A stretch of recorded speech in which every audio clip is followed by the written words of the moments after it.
Okey, terima kasih DJ Azan daripada Sabah FM. Dia bagi love, kita bagi balik dia love dekat dia. Okey, itulah sikit banyak cerita pagi bersama dengan Sabah FM. Seterusnya hari ini kami ingin berkongsi kepada anda berkenaan dengan satu program kebajikan perubatan untuk mereka yang memerlukan. Program ini dipanggil sebagai Assunta Integrated Social Service ataupun lebih dikenali sebagai ASIS. Jadi untuk kita bercakap dengan lebih lanjut berkenaan dengan program ASIS ini, menerusi panggilan video, kami bawakan seorang tetamu iaitu Dr. Darshinia Balasingham selaku Ketua Perkhidmatan Perubatan ASIS Assunta Hospital. Doktor, selamat pagi.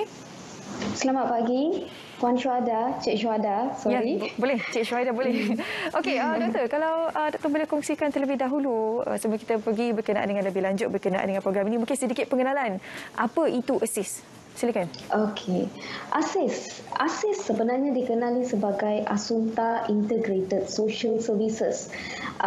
Ianya ditubuhkan dengan tujuan utama untuk membantu golongan masyarakat termiskin di Malaysia yang memerlukan bantuan dari segi perubatan. So, ASIS ditubuhkan di bawah naungan Hospital Assunta yang diasaskan pada tahun 1954 oleh Franciscan Missionaries of Mary, FMM. Jadi, 50% daripada pendapatan lebihan Hospital Assunta kami gunakan untuk tujuan kebajikan ASIS. Jadi, ASIS juga bergantung kepada sokongan dan sumbangan orang awam untuk mengekalkan dan mengembangkan perkhidmatannya supaya setiap warga negara dari golongan yang kurang berkemampuan boleh bermanfaat daripada perkhidmatan yang kami sediakan. Jadi, dalam doktor sebut berkenaan perkhidmatan itu, apakah bentuk-bentuk perkhidmatan ini disediakan untuk mereka yang memerlukan? Okey, kami sebenarnya menyediakan perkhidmatan perubatan komuniti yang lengkap dan menyeluruh melalui 7 komponen yang percuma, seperti penjagaan geriatrik komuniti, fisioterapi komuniti, penjagaan pastoral, klinik bergerak, kebajikan sosial, perkhidmatan penjagaan luka di rumah dan penjagaan paliatif komuniti. Jadi, setiap satu daripada perkhidmatan ini mempunyai kriteria-kriterianya yang tersendiri. Kalau kita tengok klinik bergerak ASIS, kita panggil sebagai mobile klinik. Ianya dimula pada tahun 1960-an oleh biarawati FMM yang membuat lawatan ke kawasan terperinci pada masa itu bagi untuk menyediakan perkhidmatan perubatan asas. Pada hari ini, klinik bergerak atau mobile klinik kami menyambung legasi tersebut dengan membawa rawatan kesihatan terus kepada masyarakat dan golongan yang kurang berkemampuan. Perkhidmatan ini terdiri daripada penjagaan asas seperti konsultasi kesihatan dan pemantauan.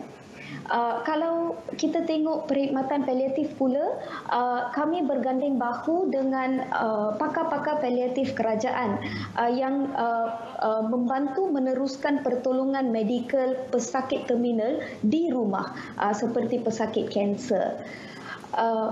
Perkhidmatan penjagaan luka di rumah pula kami berikan kepada mana-mana pesakit yang miskin yang mempunyai apa jenis luka yang memerlukan pencucian atau dressing harian di rumah. Dan rundingan yang terperinci akan diberi dan rawatan yang terperinci juga akan diberi secara percuma supaya luka ini boleh mengalami penyembuhan yang pantas dan optimal. Kalau kita tengok pula perkhidmatan kebajikan sosial, ia adalah perkhidmatan medikal sebagai pesakit luar dan pesakit dalam secara percuma bagi golongan yang kurang berkemampuan. Pada pandangan saya, ini adalah perkhidmatan yang paling penting bagi masyarakat miskin kita, terutamanya pada waktu krisis perubatan seperti pandemik ini, di mana setiap hospital kerajaan mengalami kekurangan ruang dan kekurangan kaki tangan. So, melalui perkhidmatan ini, kami tawarkan kad pesakit luar Hospital Assunta kepada warga negara dari golongan miskin supaya mereka boleh mendapatkan perundingan perundingan doktor dan pakar sekiranya perlu secara percuma di Hospital Assunta, dan akan sampai masa sekiranya ada mana-mana pesakit ini yang memerlukan rawatan pembedahan kecil yang bukan kronik, seperti pembedahan mengeluarkan batu karang, penggantian sendi lutut atau katarak, glaukoma, ketulan fibroid rahim atau payudara dan yang serupa dengannya. Kami juga menyediakan perundingan pakar dan pembedahan yang percuma di Hospital Assunta. Setiap pesakit yang dirujuk ini akan diberi perundingan oleh pakar yang terlibat dan pilihan rawatan yang terdapat akan dibincang dengan pesakit. Sekiranya pembedahan ini melibatkan penyakit kronik yang mungkin memerlukan susulan yang panjang, maka pesakit ini akan dinasihati untuk menyusuli kembali rawatan dengan doktor dan pakar mereka sendiri di kerajaan. Doktor, berdasarkan perkhidmatan yang doktor berikan, kongsikan seketika tadi, pastinya ia lebih mudah sekiranya kita tidak mempunyai COVID-19. Tapi sekarang ini apabila adanya COVID-19 ini, pasti banyak SOP yang perlu dilalui oleh mereka di luar sana untuk mendapatkan bantuan-bantuan yang diberikan di bawah ASIS ini, doktor?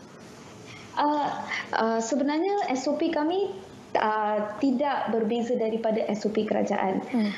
Cuma apa yang kita perlukan adalah komunikasi dengan pesakit yang perlu dirujuk. So kalau kita tengok komponen paliatif,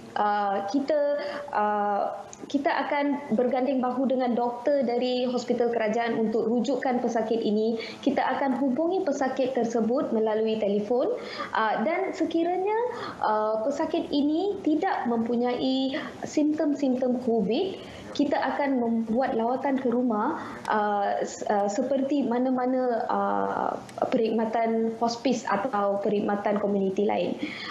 Dan sekarang ini, apa-apa perkhidmatan komuniti yang kami sedang sediakan, setiap sukarelawan, sukarelawati, setiap nurse akan mempunyai PPE sendiri sewaktu membuat penziarahan ke rumah. Jadi SOP kerajaan, kami akan tentukan bahawa SOP tersebut akan diikuti dengan lancar dan terperinci. Itulah yang sebaik-baiknya untuk kita memastikan agar virus COVID-19 ini tidak menular sewaktu kita sedang melakukan kerja-kerja kebaikan seperti ini. Doktor, jadi apakah antara syarat-syarat yang perlu dipatuhi oleh masyarakat di sana untuk memastikan agar mereka benar-benar layak untuk mendapat bantuan daripada program ASIS ini? Okey, sebenarnya setiap warga negara Malaysia yang termasuk dalam golongan B40 layak menerima perkhidmatan kami. Tapi tertakluk kepada syarat-syarat tertentu mengikut waktu dan masa. Terutamanya pada waktu pandemik ini, pertama kali kita akan tengok adalah medical history atau sejarah medical mereka. Sekiranya pernah admit di hospital dalam lingkungan 14 hari ini dan sekiranya ada apa-apa risiko untuk COVID.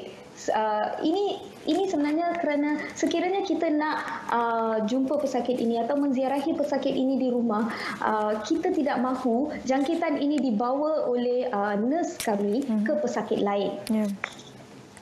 Jadi bagaimana sebenarnya cara untuk mereka mendapatkan maklumat lanjut berkenaan dengan program ASIS ini, doktor? Okey, bagi yang memerlukan atau yang mengenali sesiapa yang mungkin akan bermanfaat dengan mana-mana perkhidmatan ini, boleh hubungi Miss Malini di talian 03 7931 3366 atau email kepada kami di asis.asunta@gmail.com. Sekiranya kita mahu mengetahui sekiranya perkhidmatan ini boleh terdapat di tempat orang awam, mungkin tempat neighborhood setiap our viewers. Perkhidmatan bergerak kami buat masa ini meliputi lokasi yang berada dalam jejari 60 hingga 70 km dari pejabat ASIS yang terletak di Jalan Templer Petaling Jaya. Okey, baik. Terima kasih Dr. Darshini bersama kita hari ini untuk berkongsi berkenaan program ASIS ini, pastinya untuk memberikan bantuan kepada golongan B40 yang memerlukan. Terima kasih doktor bersama kami hari ini. Terima kasih Cik Syuhada. Okey, baik. Kita nak